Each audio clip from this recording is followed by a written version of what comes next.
I think this reminds everybody why it's so important to be diversified. By the way, that's been a hard story to tell for years, but it's coming back to reality. Look, even in the tech sector, there are opportunities. We like more the business spending, the CapEx side, a little less sexy side of technology than the consumer side, which has been where the action's been at lately. We like this theme. We think it's durable moving into even in the technology sector, but we see more attractive areas of value rather than growth over the longer term here. So no, I don't think this is a sign that the overall market's turning down, just a rotation within the market that may actually give it a longer life. Is it a permanent rotation?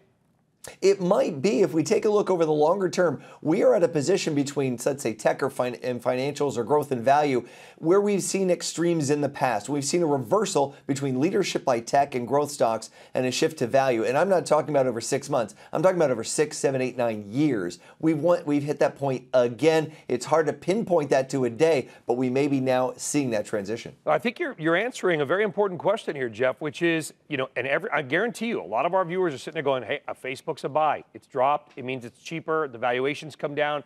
These stocks, if they come down, I'm just waiting and I'm going to buy them again. Do you think that these stocks may not have a big reversal and that there's just simply better opportunities somewhere else? That's exactly right. And I think other parts of the portfolio that have been lagging may be more important areas to deploy cash into. Such as where, Jeff?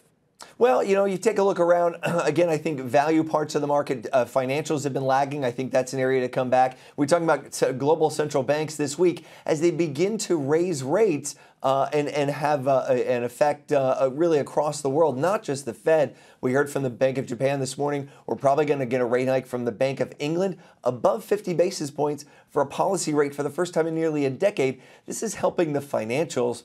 I think that could be an area of opportunity, but also looking outside the U.S. The U.S. acts like a tech ETF from a global perspective. So taking a look at industrials, financials, more value-oriented sectors might lead you outside the U.S. U.S. has been the place to be for 10 years. It may begin to turn.